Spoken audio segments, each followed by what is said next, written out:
Hi YouTubers, this is Coach Eric from the Caro family channel. Hope you're doing well. So you've come to this video because you have a high school volleyball tryout that's coming up soon and you're a little bit nervous. Don't worry, you've come to the right place. In today's video, I'm going to talk about 3 things that high school coaches are going to be looking out for during your high school volleyball tryout. Stay tuned.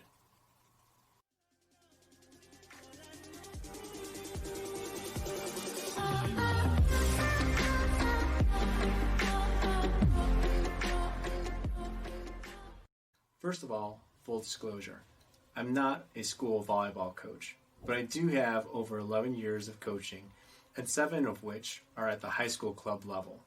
I've trained a lot of our past and current volleyball players in our local area schools, and I have seen a lot of what works and what doesn't work.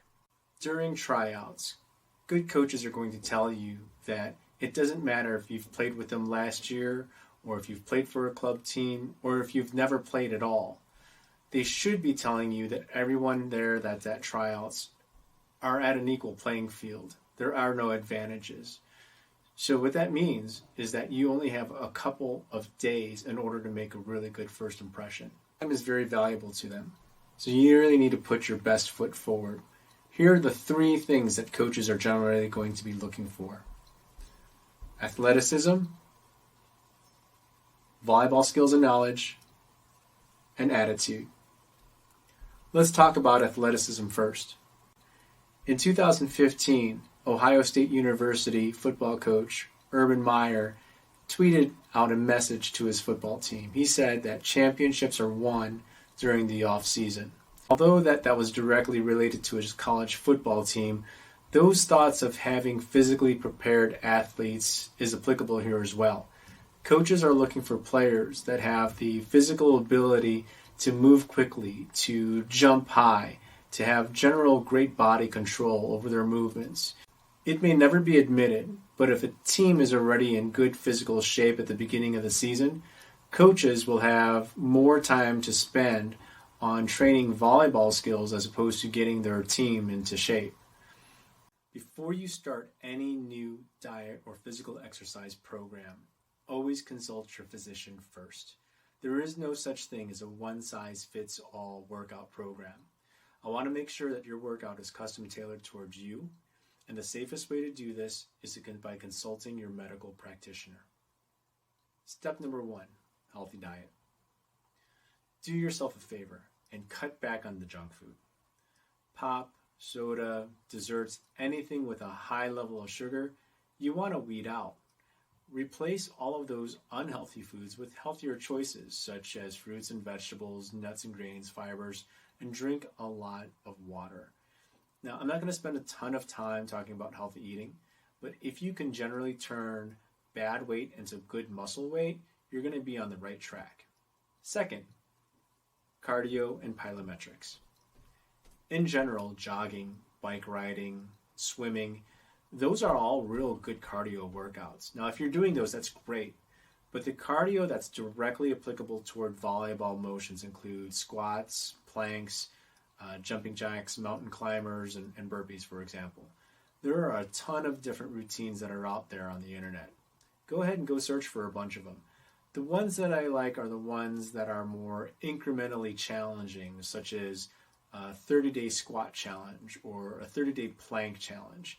What I would recommend is to find a bunch of those different challenges and then do maybe 2 of them per month at a time. So you might do the squat challenge and the plank challenge for the first month. And then in the second month, you can do 2 new challenges. By doing those, you're going to expose yourself to some great forms of exercises that are really not only going to get you to gain muscle strength, but also help develop quick twitch muscles that are great for jumping higher, changing directions, and generally controlling your volleyball platform. Third is weights. Volleyball requires quick, explosive motions. In order to become a more explosive player, you've got to build good, fast twitch muscles. Now, for weights, there are a couple different schools of thoughts. Myself, I'm more of a fan of lightweight training instead of heavyweight training. we don't want you to become a lumbering 275-pound football player. That's just not the physique of a high school volleyball player or a college or a professional volleyball player. Now, if you can become as big as a horse and move like a rabbit, then go for it. But, this is specifically for the younger players. Lift weights with lighter weights. You can do weightlifting with lighter weights, but with more reps. That'll help your general strength and muscle endurance, which is what we really want as volleyball players. Now, before and after any workout, always take the opportunity to stretch, cool down, and rehydrate. As a volleyball player, you do want to make sure that you do a complete volleyball stretch, but always pay particular attention to your hamstrings, your quads, your hips, calves, and ankles, and your shoulders. Days before tryouts, I'd really focus on areas 1 and 2, which is the diet and which is the cardio. Weights, if you've never exercised with weights before, it can make you really pretty sore for a few days, and we don't want you being sore going into tryouts. All right, number 2, volleyball knowledge and skills. Going into middle school volleyball, you might be able to get away with this one, but going into the high school level, you're going to need to know more than just the basics of volleyball. So when I say the basics, that's 6 men on a court, 3 hits per side, play into the whistle, those general type things. The next level of knowledge that I think you should know is what is or isn't a double or a carry. What are the rules for net violations? What's the rule for back row attacking? What are the general rules for rotation and overlapping? Now, some of these at the freshman level, you might be able to learn on the fly and get away with, but the more that you know these things ahead of tryouts, the better prepared you're going to look in front of your coaches who are doing the evaluations. The coaches are also going to be looking for your ability to perform in general volleyball skills. So this is your underhand platform passing, your overhand passing, and serving. Now, there's a ton of material that's out there for the basic understanding of underhand and overhand passing, but the key here is being able to accurately make your pass with good form. Now, a tip that I tell a lot of kids is to watch instructional videos online on how to do certain specific skills, and then take a video of themselves, and then do a side-by-side comparison so that they can see what they look like versus what they're supposed to look like, and then they can make an adjustment. It's kind of a situation of rinse and repeat. Server who can place balls in zones, and if your team needs a back row player or a serving specialist who can consistently keep their opponent out of system by mixing up your floats and your topspin serves, that's going to work out in your favor. For a bit more on specific positions, I have a comment later on in the video that about locking yourself into a specific position. But if you are convinced that you're a front row player, here are some things that you want to make sure that you're asking yourself in your pre-evaluation. As a hitter, are you using a proper 3 or 4-step approach?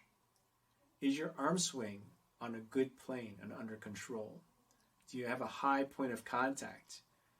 Is my body under control?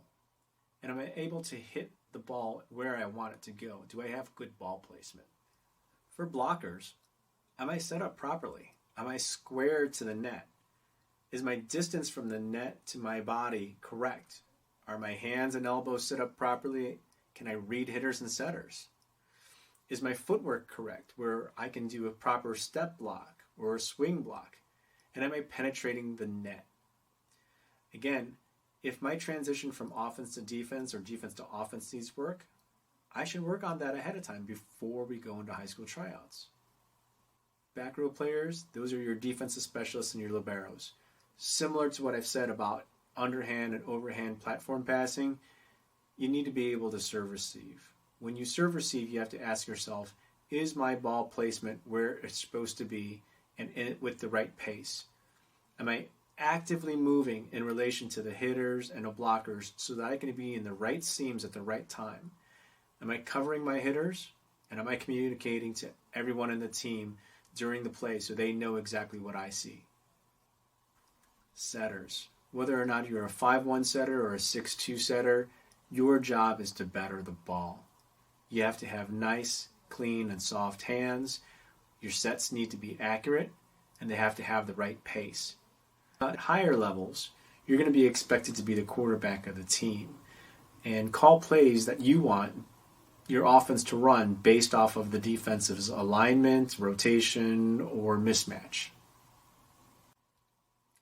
Number 3, attitude.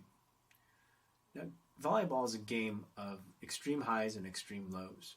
Teams that live in the high and don't dwell too much in the low are the ones that are going to be generally the most successful, not only for the short term, but also for the long term for the program as well, especially at the high school level. No one wants to play with a mope. So don't be the mope. Instead, be the cheerleader. Be the hype man. Be the one that shows excitement, intensity. Energy is really infectious. So exude positive energy for your entire team. Coaches love that. Put your team's goals ahead of your own personal goals. So understand the team and the current team dynamics, perhaps from the previous year, and learn where the team wants to be in the future. Then be open to adapting your role to benefit the team. If you're willing to play any position, don't label yourself on day one of tryouts as a middle hitter, for example, or as an outside hitter only. You can give yourself a better chance of making the team in a different position of need, then eventually work your way into some playing time in the position that you want after your team has started to meet their goals first. Coaches really need selfless players. Finally, and perhaps the most important of them all, is respect. Respect not only for your coaches, your teammates, the establishment that you're representing, but respect for yourself. When coaches see that you don't respect yourself, it'll be hard for them to expect you to respect everything else that's important for the team. Be a good student. Be a good citizen. Be a good person. You might be the most talented person in the entire school, or the entire conference, or the entire district. But if you're a troublemaker, and you're always in detention, you're failing your classes, or you're missing volleyball meetings or events, coaches aren't going to want you on their team. They're not going to want to waste a spot for you on their team because they'll feel that they can't rely on you when you really need to be there. You may only have a couple days, maybe a few months, and depending on how old you are, you might have a couple years ahead of you. But every little bit helps. And remember, small changes eventually add up and lead their way to accomplishing a big goal. So it's never too late to start. What I would really enjoy is for you to leave a comment about any questions that you might have, or the experiences that you had in your own personal tryouts. So other viewers can learn from what you went through, and that I can too. I'm always looking for opportunities to learn more about volleyball, and there's as much that I can learn from you as there is that you can from me. Please make sure to leave a comment, hit that like button, hit that subscribe button so that when future videos come out, you'll be notified. Take care, and good luck with your tryouts.